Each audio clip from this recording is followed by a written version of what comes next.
Hey there, ready for a major trip down memory lane? We're diving back into the 70s, 80s, and 90s. Remember pull tabs, trapper keepers, and dial-up?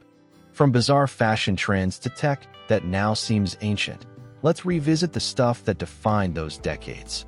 So grab a Zima, sit back, and enjoy the nostalgia. Hitchhiking. So, back in the 70s, not having a car wasn't a crisis. You just walked to the side of the road, stuck out your thumb, and waited for a kind soul to give you a ride. Hitchhiking was a super easy and, free way to get around. Perfect for young folks wanting to explore without being tied down to bus routes or taxi costs. But things changed, didn't they? Safety became a big worry.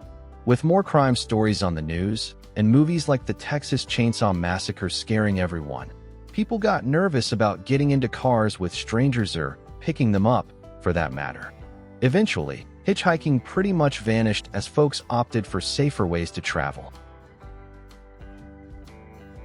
Schoolhouse Rock. Saturday mornings back in the 70s and 80s were sacred.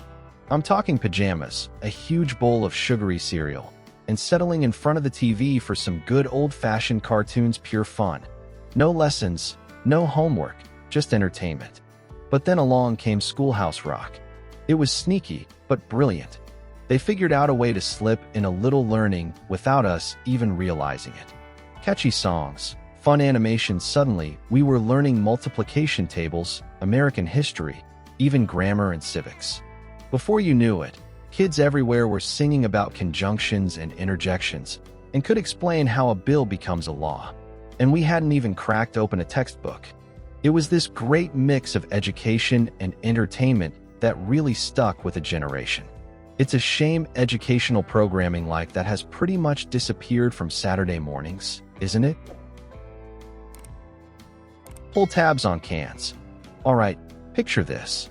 It's the 1970s, and you're thirsty. Grabbing a soda wasn't the simple flick and sip it is today. Oh no, you had to wrestle with that can. Remember those pull tabs? You'd hook your finger under that metal ring and yank hopefully. It peeled back that little triangle opening without slicing your finger. But the real menace wasn't opening it. It was what happened after. Those sharp little tabs came right off, and folks chucked them everywhere.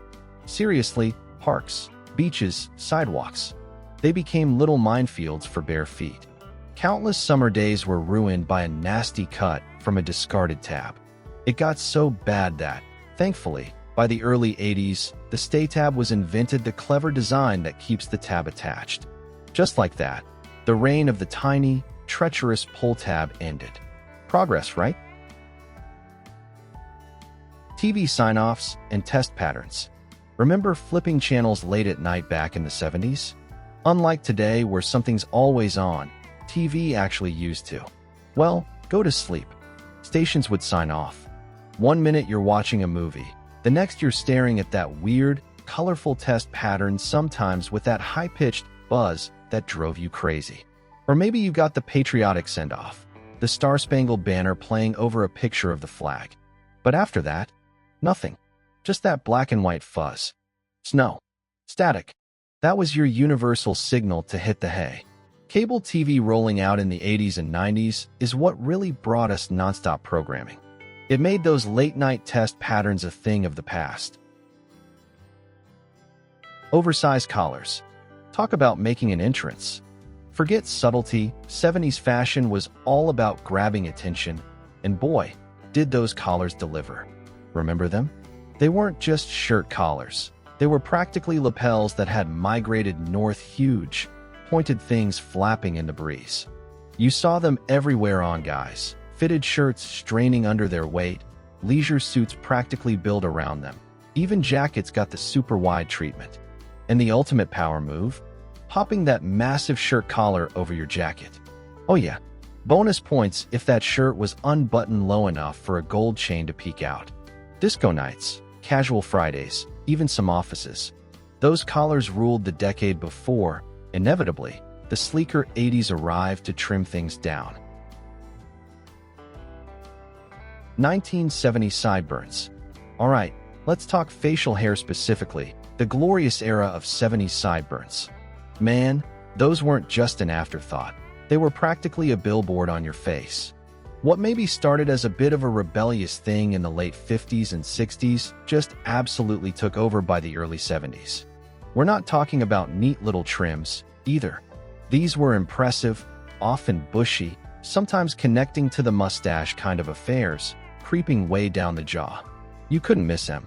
Think about the icons. Richard Roundtree looking smooth, Burt Reynolds with that swagger, and naturally, the king, Elvis Presley himself.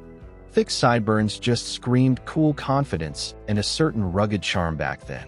A true signature of the decade.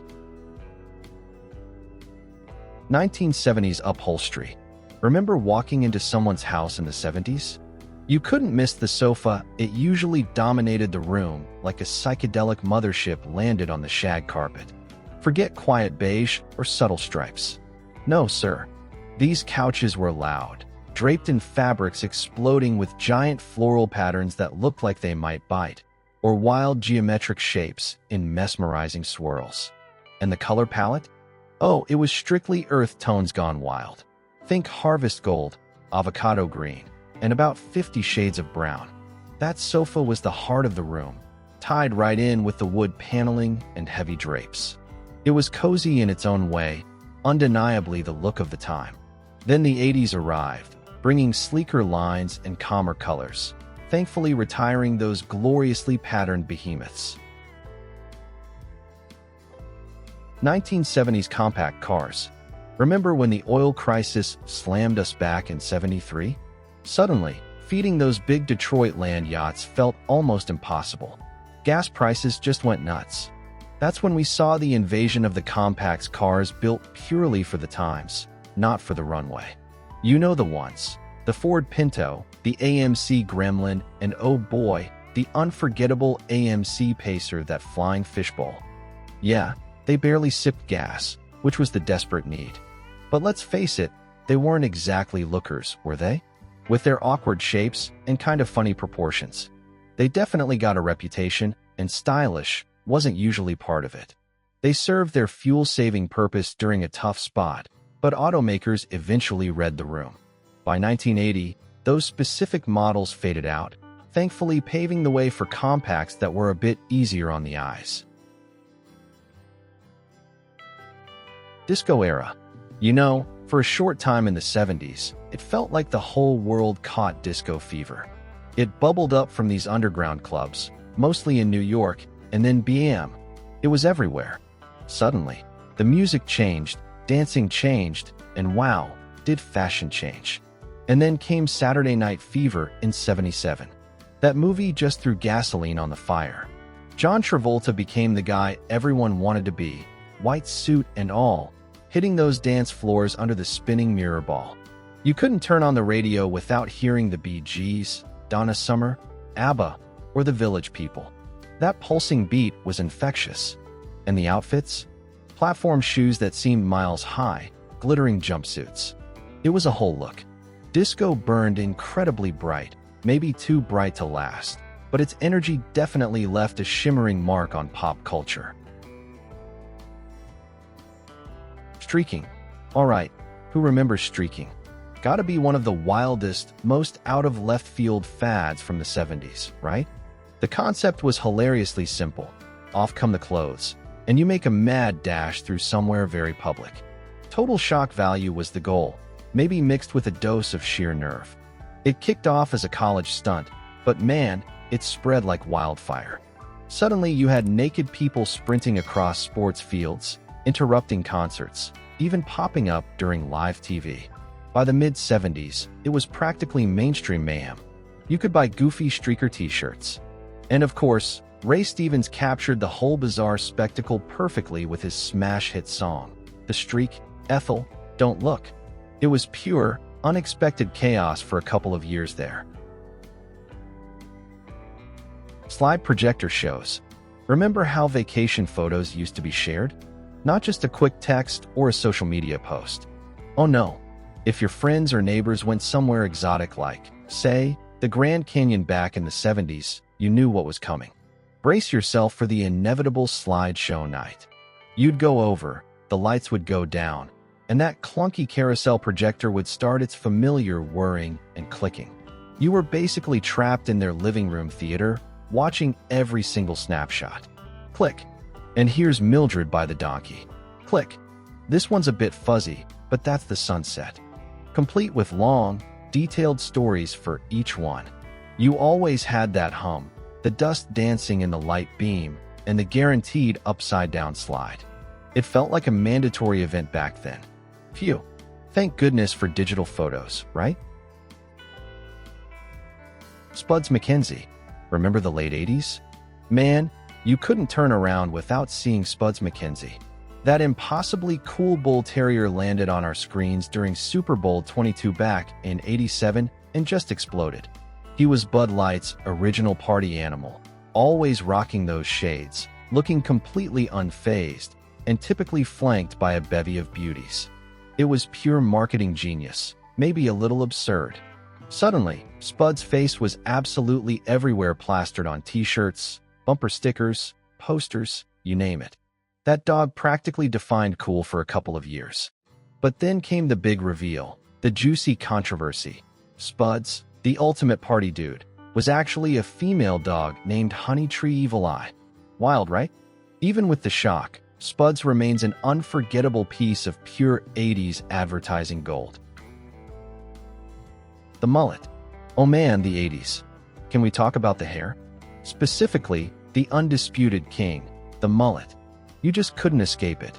That infamous business in the front, party in the back style was absolutely everywhere for a while there. Guys, gals, it didn't matter, all neat, and maybe even professional up top, then letting it flow free and wild down the neck. It felt bold, definitely rebellious, and impossible to ignore. You saw it on heartthrobs like Patrick Swayze and Rob Lowe. Even tennis star Andre Agassi was famous for his cascading mane. It just screamed pure 80s attitude, the perfect match for ripped denim or those blindingly bright neon windbreakers. While it eventually went the way of giant shoulder pads, the mullet undeniably left its glorious mark and still pops up, usually making us grin today. Trapper Keeper. Alright, let's talk school supplies. Remember walking the aisles in the 80s? Forget plain notebooks. The holy grail was the Trapper Keeper. Owning one wasn't just about, trapping your papers. It was about elementary school status. That satisfying sound of the Velcro closure? That was the sound of being organized and cool. These things were like portable command centers, folders built right in, sometimes a clipboard, a place for everything. And the covers. Oh man, choosing the right design, the neon explosion, the puppies, maybe a cool car felt like a major life decision. Every kid either rocked one or was green with envy. Sure, by the 90s, we realized the bulky plastic and tiny rings weren't the most practical as homework got heavier and bigger binders took over. But that Trapper Keeper? Pure, undeniable 80s kid magic. Potpourri. Alright, let's jog the memory back to the 80s. Can we talk about the potpourri situation? It wasn't just a thing, it felt like the thing for home fragrance. Seriously, you couldn't escape those bowls. Every coffee table, bathroom counter, heck, sometimes even dresser drawers seemed to sprout a colorful pile of dried petals, weird wood chips, and maybe some shriveled fruit bits. And the smell. Long before subtle plug-ins or fancy scented candles, these bowls were putting in overtime, pumping out strong waves of rose, lavender, or that ever-present cinnamon spice. It was supposed to be decorative, sure, but it was also the original room deodorizer, maybe a little dusty sometimes. And admit it, if you were stuck for a gift for Mom or Aunt Carol, a bag or bowl of potpourri was the go-to solution, wasn't it?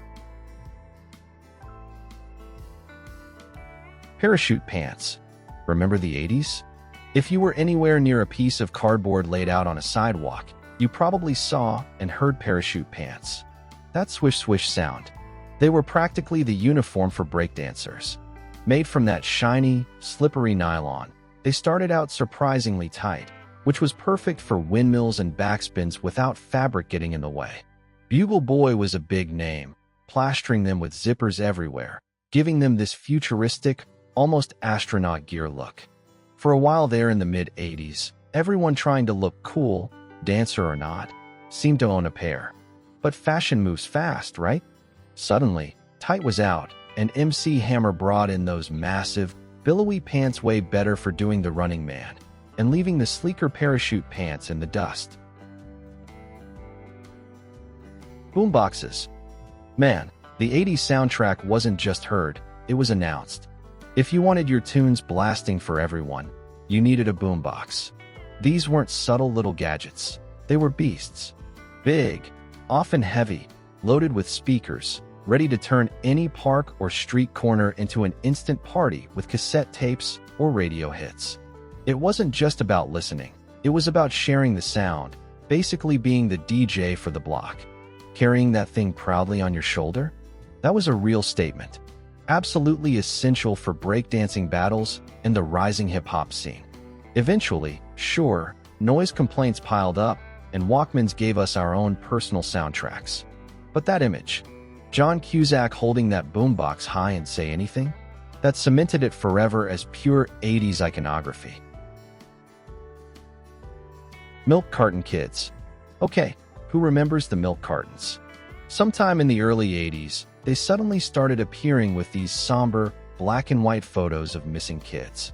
It started small. I think an Iowa dairy did it first, but then boom, it felt like nearly every carton had a face on it. Right there at the breakfast table, staring back while you're trying to eat your Cheerios. It was jarring at first, definitely sad, and honestly, probably a little scary, especially if you were a kid back then. The intention was noble, turn every household with a fridge into a potential lookout. But how effective was it really in finding those children? Sadly, not very. And maybe seeing those faces day after day almost made people tune them out. Eventually, much faster methods like Amber Alerts took over, and the milk carton kids became a specific, rather somber memory of the 80s. Kmart's Blue Light Special. You're wandering the aisles of Kmart, maybe sometime in the mid-80s, looking for, I don't know, tube socks or something. Then, out of nowhere, whoop whoop whoop, that flashing blue police light starts spinning, maybe over in housewares. And the voice crackles. Attention Kmart shoppers. Game on. You knew instantly, a blue light special was live. Didn't always matter what it was. A killer deal was happening right there, right now, for just a few minutes. People would practically teleport to that flashing light, hoping to snag the bargain before the light went dark. It was pure retail theater. Kmart was massive back then, the go-to discount spot, and that blue light was its signature move. Hard to imagine now, with giants like Walmart dominating, but that flashing blue light? A true, slightly chaotic shopping memory. Nintendo Power Glove. Oh man, 1989. Remember the Nintendo Power Glove? It looked like something straight out of a sci-fi movie.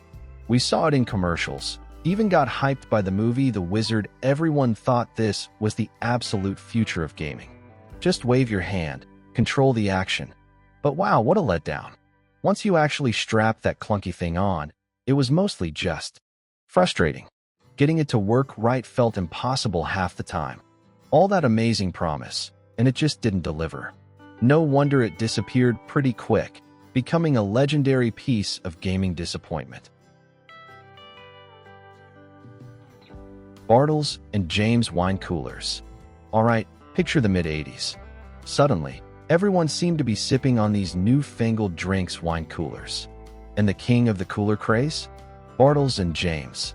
The drink itself was, sweet, light, easy to drink, definitely different from beer. But what really made them explode were those commercials.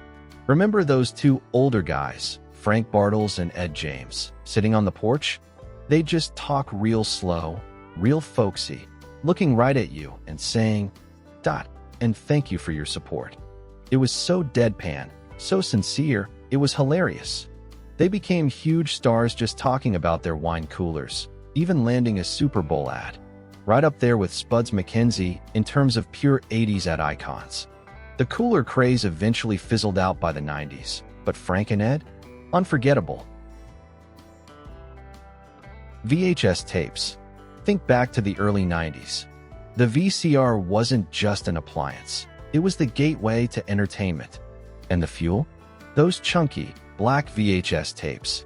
You had shelves of them store-bought movies sitting next to tapes where you tried to perfectly pause recording during commercial breaks. The real adventure, though, was the video rental store.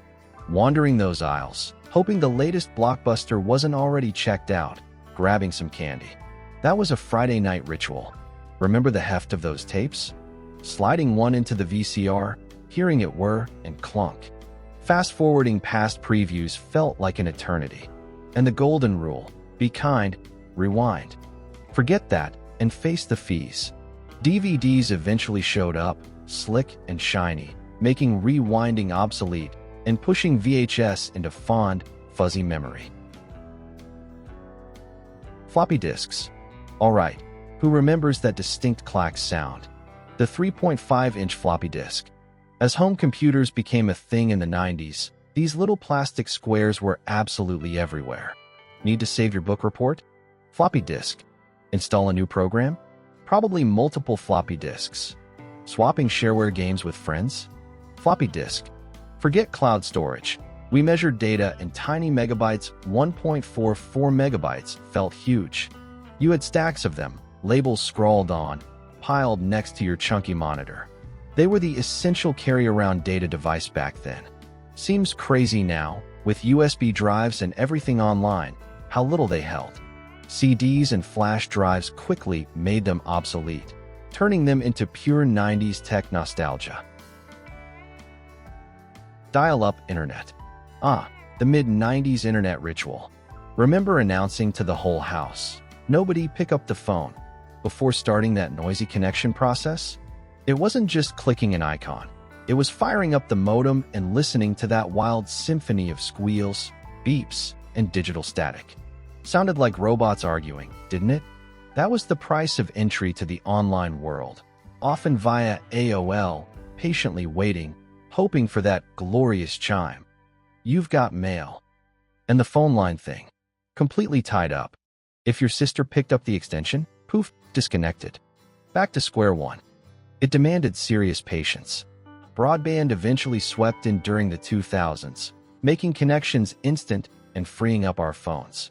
But that specific, chaotic dial-up sound, that remains pure, unmistakable sonic nostalgia from the early days online. Beanie Babies.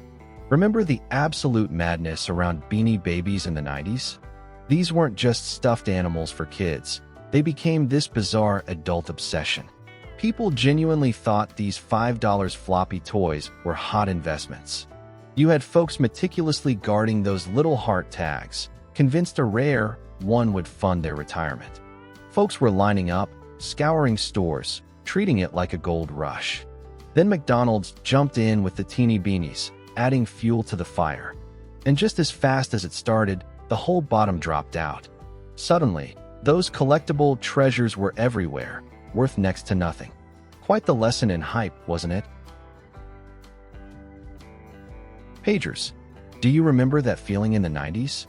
That sudden beep beep beep or vibration buzzing on your hip. That was the pager, basically your electronic leash before cell phones took over pocket space.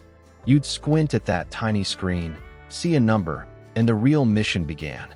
The desperate hunt for a working pay phone. Remember actually needing quarters? It was the essential gadget. By the mid-90s, felt like everyone had one clipped proudly to their belt, even teenagers trying to look cool. Of course, that caused a minor panic, leading schools to ban them, thinking every kid with a beeper was up to no good. Then those early cell phones, like Nokia's, started getting smaller and cheaper. Suddenly, the pager went from status symbol tech to, well, a relic, and finding a payphone, a lost art. Y2K Panic. Remember the sheer weirdness leading up to the year 2000? It wasn't just about the new millennium. It was that looming tech dread Y2K. The big worry was that ancient computer code, using just 2 digits for the year, would suddenly think 2000 foot meant 1900. Instant chaos, right? Experts painted grim pictures. Banks malfunctioning, power grids collapsing, maybe even planes falling. The media ate it up, and people genuinely got spooked. Folks were hoarding cash, stocking water and canned goods like preparing for a digital winter. It felt like a global countdown to, well, nobody knew exactly what. Then midnight struck, January 1st, 2000. And mostly, crickets. Years of frantic behind-the-scenes reprogramming actually worked. All that tension evaporated into the biggest non-event ever. Paper maps. Remember getting ready for a road trip before phones just told you everything? The crucial step was grabbing the map. Usually a big, foldable state map, or maybe that hefty Rand McNally Road Atlas lived permanently in the glove box. Unfolding that thing felt like opening a treasure chest, or sometimes wrestling a giant paper octopus. The passenger seat basically became mission control, with the designated navigator tracing routes, squinting at tiny town names, and trying desperately to fold it back the right way later, which never really worked, did it? Mr. Exit? No polite recalculating. You pulled over, unfolded the map again, and figured out your own detour. Now, we just tap screens, but navigating those paper labyrinths? That was a real skill, a true relic of travel. Zima. Okay, remember the mid-90s clear craze? Everything suddenly had to be transparent, like Crystal Pepsi. And then Coors jumped in with Zima. It arrived in '94, this clear, kinda citrusy malt thing. What exactly was it? A beer alternative? A soda for grown-ups? Nobody was quite sure, but Coors dumped a ton of money, like $50 million, trying to convince us it was the next big thing. For a hot minute, everyone was curious. You saw it everywhere. But the novelty wore off fast. Beer drinkers thought it was too weak, and for everyone else, well, the taste was just kind of there. It fizzled out pretty quickly by the late 90s. They tried a brief comeback later, but mostly, Zima lives on as one of those uniquely 90s head-scratchers. What was that stuff? TGIF on ABC. Remember Friday nights back in the 90s?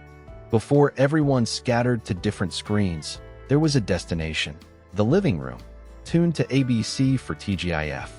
Man, that block of shows. Thank goodness it's funny, and it really was designed for the whole family. You had Full House pulling heartstrings, Urkel driving the Winslows crazy on Family Matters, Corey and Topanga figuring things out on Boy Meets World, plus Sabrina with her magical mishaps. It was appointment television, maybe the last big wave of it where parents and kids genuinely watched together, laughing at the same jokes. Kind of like the old Disney Sunday nights for a previous generation. The official block ended around 2000, but you still see those shows everywhere, proof that TGIF really captured something special about family time. Macarena. In 1996, if you weren't living under a rock, you were doing the Macarena. Remember that? It felt like one day, nobody knew it, and the next, BM. That Bayside Boys remix took over the entire planet. The song was ridiculously catchy, but it was the dance-o, that ridiculously simple dance. Hand out, flip, other hand, flip, cross, cross, wiggle, jump. Suddenly, everyone was doing it, everywhere. Sporting events, weddings, political rallies. You couldn't escape it. Your grandma, little kids, stuffy politicians trying to look cool, everybody knew the moves thanks to MTV playing that video nonstop. It was a true cultural flashpoint. VH1 called it the biggest one-hit wonder ever. And yeah, they might be right. Still hear it sometimes, don't you? 1990s air travel. Flying back in the 90s feels almost like a dream now, doesn't it? Think about it. You strolled up, maybe through a quick metal detector, but kept your shoes on. Packed your own sandwich and soda, no problem. And the best part? Your mom or boyfriend could meet you right as you stepped off the plane or wait with you until boarding. That whole arrival and departure process felt so much more human, more connected. Airports just felt less tense, more relaxed overall. It really lived up to that friendly skies idea. Then, of course, 9/11 fundamentally changed everything. Suddenly, security was intense. Gates were locked down to ticketed passengers only, and the whole process got way more stressful. That easygoing 90s travel experience vanished virtually overnight. Wow, what a trip back through the 70s, 80s, and the 90s. From questionable fashion to tech we thought was cutting edge, it's amazing how much has changed. What were your favorite forgotten trends? Let us know down in the comments. If you enjoyed this blast from the past, please hit subscribe and share it with friends who remember. Thanks for watching.